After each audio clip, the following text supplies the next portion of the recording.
Baik, ada perkiraan ekonomi. Perkiraan ekonomi atau economic forecasting adalah proses memprediksi kondisi ekonomi masa depan. Utamanya pertumbuhan produk domestik bruto atau PDB antar tahun yang kerap disebut pertumbuhan ekonomi. Proyeksi tersebut didasarkan atas hasil pemodelan ekonomi yang menggunakan beberapa indikator, diantaranya tingkat inflasi, tingkat suku bunga acuan, dan tingkat pengangguran. Perkiraan ekonomi biasanya digunakan oleh pemerintah atau pelaku bisnis untuk memprediksi tingkat pertumbuhan PDB secara triwulan atau tahunan. Bagi pemerintah, angka proyeksi ekonomi digunakan sebagai dasar penentuan kebijakan fiskal dan manajer pada periode berikutnya. Agar kebijakan yang dihasilkan bisa berdampak baik bagi masyarakat. Selanjutnya ada kelemahannya. Di AS contohnya banyak pihak kerap menilai bahwa proyeksi ekonomi yang diterbitkan pemerintah itu tidak realistis. Mereka menduga bahwa para ekonomi yang bekerja bagi Gedung Putih dipaksa untuk memberikan proyeksi yang tidak objektif, yang kemudian digunakan pemerintah AS sebagai justifikan untuk memperlakukan satu kebijakan ekonomi tertentu. Banyak pihak kadang juga mengkritis hasil-hasil proyeksi ekonomi yang diterbitkan oleh para ekonom di luar pemerintahan karena ramalannya tidak terbukti. Hal ini tuh juga yang menjadikan titik kelemahan dari perkiraan ekonomi. Selanjutnya ada teori yang melandasi prediksi ekonomi. Ada beberapa pendekatan, yaitu yang pertama itu pendekatan normatif yang menjelaskan bagaimana seharusnya pelapor keuangan disusun untuk membantu pengguna membuat prediksi yang rasional. Yang kedua ada pendekatan positif, yaitu yang mengamati bagaimana informasi benar-benar digunakan untuk membuat keputusan ekonomi dan prediksi. Yang ketiga ada teori esensi pasar yang menyatakan bahwa harga pasar mencerminkan semua informasi yang tersedia. Oleh karena itu, perubahan harga bisa menjadi indikator prediksi ekonomi. Yang keempat ada teori kontingensi yang menunjukkan bahwa tidak ada satu sistem akuntansi yang paling benar dan pemilihan metode tergantung pada konteks termasuk prediksi kondisi ekonomi tertentu. Baik, di sini saya akan menjelaskan dari prediksi reaksi pasar.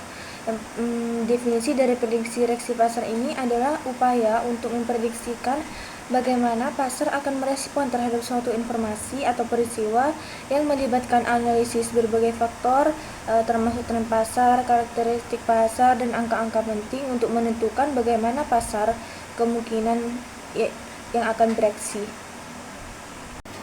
Selanjutnya ada market based accounting research, yang dimana pendekatan penelitian dan akuntansi ini yang bertujuan untuk mengkaji hubungan antara informasi akuntansi dan reaksi pasar modal yang berfokus pada bagaimana informasi keuangan seperti laporan laba rugi, neraca, arus kas, dan pengumuman perusahaan yang direspon oleh investor melalui perusahaan harga sahamnya. Selanjutnya di market based accounting research ini ada juga karakteristiknya ya, jadi berupa penggunaan data pasar sekunder seperti harga saham dan laporan keuangan, penerapan model statistik seperti regresi linear, dan fokus pada pengujian empiris berbasis observasi nyata, yang dimana umumnya metode yang digunakan itu melibatkan studi peristiwa atau event study dan analisis cross-sectional untuk mengkaji hubungan antara variabel akuntansi dengan harga saham.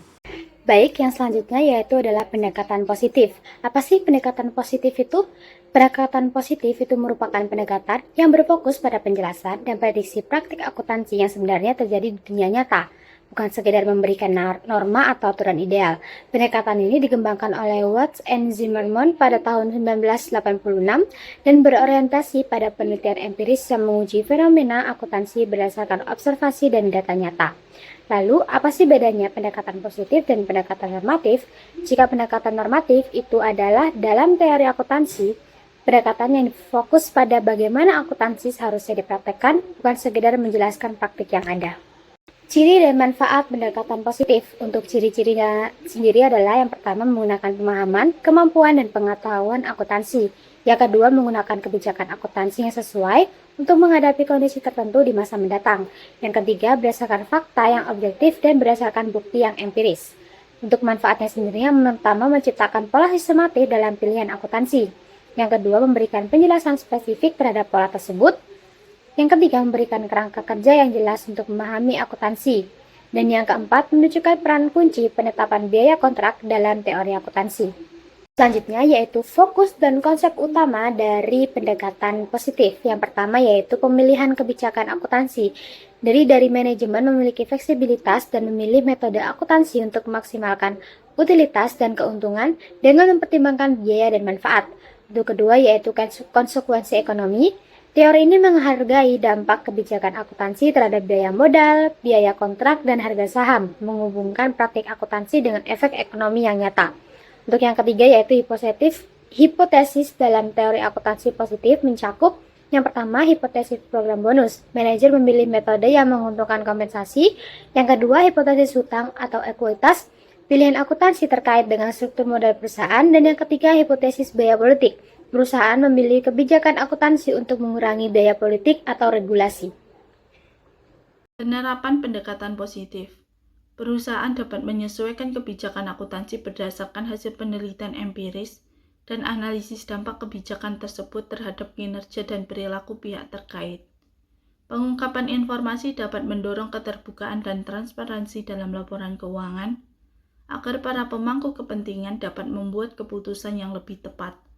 Analisis kebijakan akuntansi kompetitor dapat memantau dan menyesuaikan kebijakan akuntansi perusahaan dengan praktik pesaing untuk menjaga daya saing.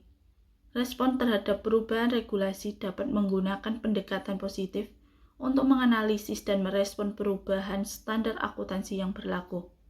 Manajemen menggunakan informasi akuntansi secara strategis untuk meningkatkan nilai perusahaan dan pengambilan keputusan investasi. Karakteristik pendekatan positif. Teori akuntansi dalam pendekatan positif memiliki karakteristik deskriptif dan empiris yang berarti teori ini menggambarkan fenomena akuntansi nyata berdasarkan data dan fakta. Pendekatan ini menggunakan metode ilmiah dengan merumuskan hipotesis, mengumpulkan data dan menguji untuk menjelaskan serta memprediksi perilaku akuntansi. Fokus utamanya adalah pada perilaku dan interaksi pihak terkait seperti manajemen, investor, dan regulator yang membuat keputusan akuntansi berdasarkan kepentingan ekonomi masing-masing. Selain itu, teori ini mempertimbangkan analisis biaya dan manfaat dalam pemilihan kebijakan akuntansi serta dampak ekonominya terhadap perusahaan dan pemangku kepentingan.